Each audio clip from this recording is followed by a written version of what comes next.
Paano mag-install ng Piso Wi-Fi kit sa Piso Wi-Fi box? Let's go! Ito yung ating Piso Wi-Fi box. So dito natin ilalagay or i-install yung ating Piso Wi-Fi kit. Yan. So ayan. So unang-una, ang una natin ilalagay syempre is isa i-assemble ay yung ating coin slot. Yung Allen coin slot, isasabay nyo na yung inyong LED frame light kung meron kayong ilalagay. So either 3 wires or yung 2 wires lang. So ngayon, ilalagay natin ay 2 wires lang na LED frame light. So ibig sabihin, ang function lang yan ay power indicator. So kung 24/7 nakabukas ang inyong Piso Wi-Fi Vendo, 24/7 din lang yan iilaw. Ito yung ating Piso Wi-Fi box. So bukod naman dyan sa ating power indicator na LED frame light, maglalagay din tayo dyan later on ng ating LED power indicator at saka insert coin indicator. So ayan, siguraduhin nyo lang na mahigpit yung pagkakalagay nyo ng mga tornilyo ng inyong coin slot para maiwasan yung mga nakawan kasi alam nyo naman merong mga malilikot ang kamay, baka hatak-hatakin yung inyong coin slot kapag hindi mahigpit yung inyong pagkakalagay. So dito, ayan, mukha namang mahigpit na. Ito nga pala, una ko nang kinabit yung adapter na female natin, yung negative tsaka positive. So yan yung 12 volt natin.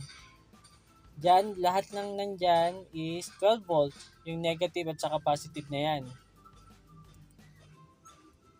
So sunod, eto naman, yung kulay puti na may box. So kung napanood nyo yung previous na video natin, yung kulay puti na yan ay yung ating power supply.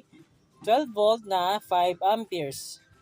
So sa dyan, nilagay na natin yung orange Pi 1 at sa gilid naman, ito yung step down module natin na 5 volt. Yan yung para sa orange Pi 1. Ito naman yung ating relay. Nakita nyo naman yung kulay blue. Dinikit na natin para compact na siya. So hindi kalat-kalat yung pyesa ng ating Piso Wi-Fi Vendo. So kung napapansin nyo, lahat yan may pin. Naka-female. Ito yung ating LED na indicator. Lahat yan may pin para isasalpak na lang natin dun sa may positive at saka negative ng 12 volt natin. Yung una nating dinikit. So unang gagawin natin, since naidikit na natin yung mga parts dun sa kasama nung ating power supply, i-attach na natin itong box ng power supply. So siguraduhin nyo lang mahigpit para hindi siya galaw ng galaw dun sa loob. Yan, screw nyo lang. Lagyan nyo ng screw. Tapos, ito naman yung 220 volt natin na diretso sa outlet. So, ipwesto nyo lang na maayos para mas malinis at mas maganda siyang tignan. Hindi kalat-kalat yung mga wires ninyo. Sa akin, dyan ko siya nilagay. Tapos, sunod naman, ito, kapitan natin yung mga pin. So, pin 6, pin 5, tsaka pin 4. Yung nasa taas ay pin 6 po yan, diretso, yung una kong kinabit. So, panoorin nyo yung previous video natin kung para makita nyo na malinaw kung saan ko kinakabit at makita nyo yung diagram. So, dito kasi sa part na to, i-install lang natin kaya hindi ko na siya itututok masyado yung camera. Pero babanggitin ko naman para aware kayo. So, sa pin 6 yan. So, yung nasa gitna ay pin 5, yung nasa kababa ay pin 4 po yan nakakabit. So, yan nakakabit na. So, doon naman tayo sa kabilang side.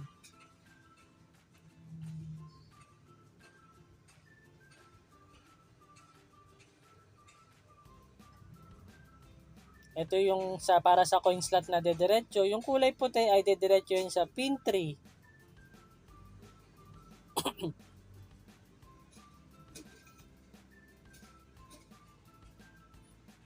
So ito naman ay yung hawak ko ay yung LED na indicator.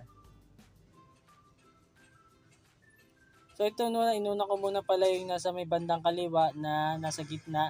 12 volt po yan sa positive kaya nilagay ko na dyan. Tapos itong nasa coin slot, itong nasa kulay itim na may kulay orange.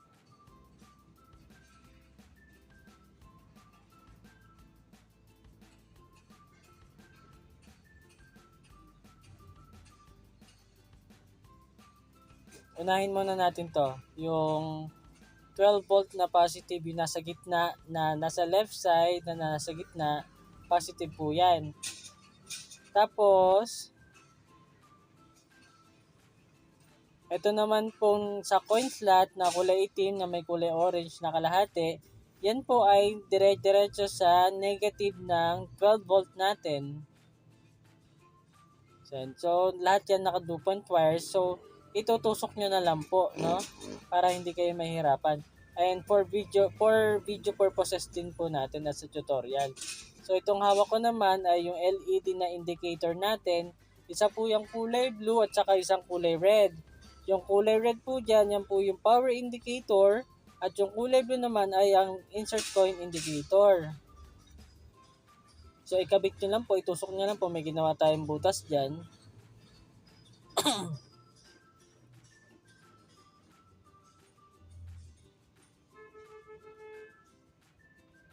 Ito naman po, yung nilalagay kong kulay puti ay diretso sa pin 9 na yung kabilang kadugtong ay diretso po sa negative ng 12 volt.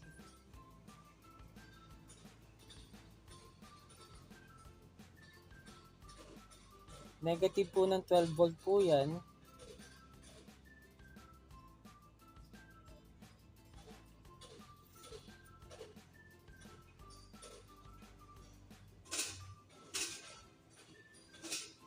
Tapos dito sa part na to, ikakabit na naman natin yung ating LED frame light, which is yung 2 wire lang. So yung black doon sa negative na diretso ng 12 volt. At pagkatapos naman, yung kulay pula naman po ay didiretso sa 12 volt na positive. Yan, dyan po. Dahil 2 wires lang po siya. At ang function niya po ay power indicator lang po.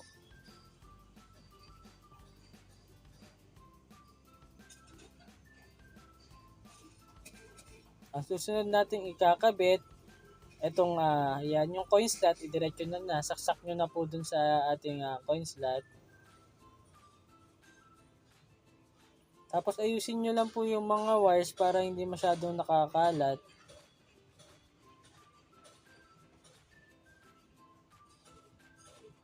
At ito na po yung fan natin, no.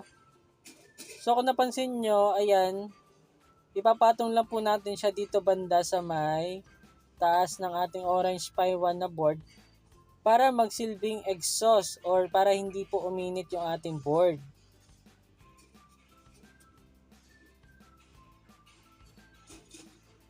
Naglagay lang po ako dyan na magkapatong na spacer na little L. L spacer po ang tawag doon. Ayan po, tapos i-screw nyo lang po para hindi siya natatanggal. Kasi sa katagalan, kung hindi nyo siya i-screw, mahuhulog po siya. Masisira po yung inyong motherboard, yung board yung piso wifi nyo kapag wala pong exhaust fan. Kasi mag-overheat po yan.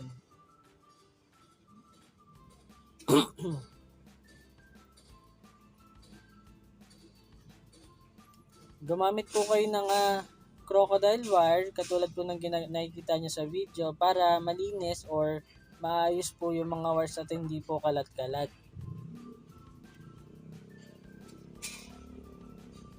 Ito naman pong kinakabit ko ay yung ating step down module. Nakalimutan ko po ilagay. Negative at saka positive lang naman po yan.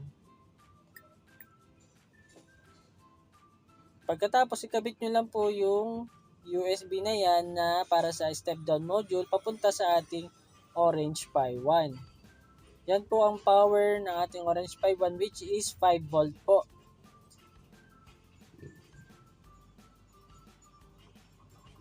So So, ang susunod is yung ating fan. Yan, tanggalin nyo na po yung mga excess na wire. Tapos yan po yung fan natin, negative and positive lang din po yan. Ilagay nyo lang po yung negative sa negative, positive sa positive po. Para sa mga nalilito, meron po tayong video kung paano gumawa ng piso wifi. Nasa link po yun dyan, nasa part 1 po natin kung paano siya i-wirings ng tama kung hindi nyo po masundan yung sa video natin.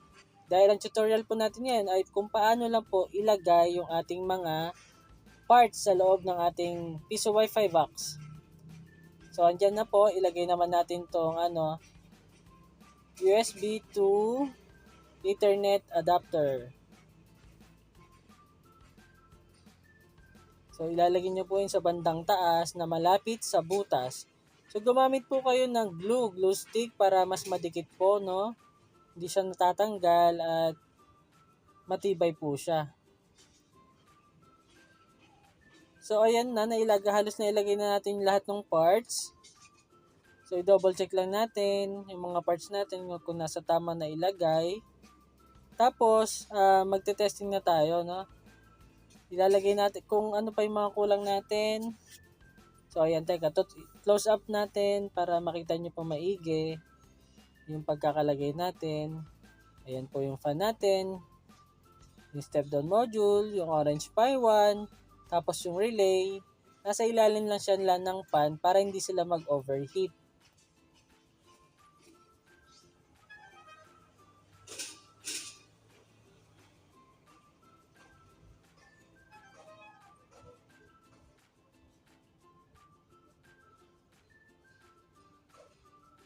Ngayon naman, ikakabit naman natin yung ating ayan, yung ating saksakan. Ilulusot nyo lang para mas lahat ng wire, isa lang yung daanan.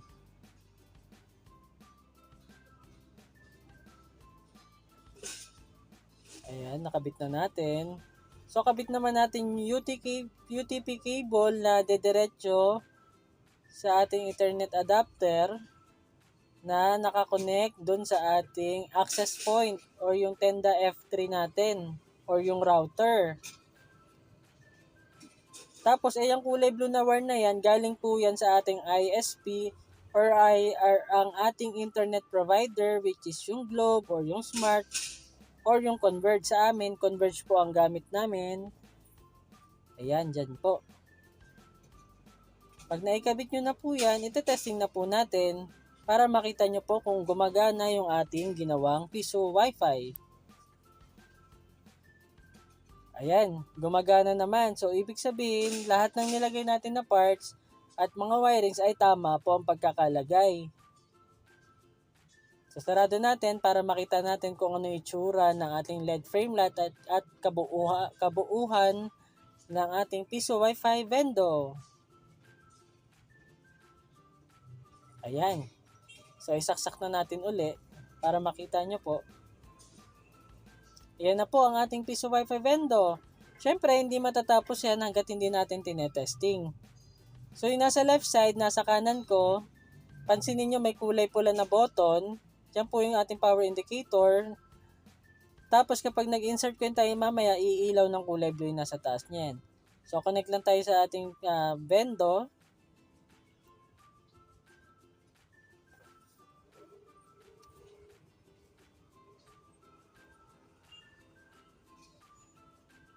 Ayan po. Click nyo lang insert coin, tapos maghulog lang po tayo. So, ayan po, gumagana, no? Piso, 2, 3. Idagdagan pa natin, 2. 4 na piso, 5 piso.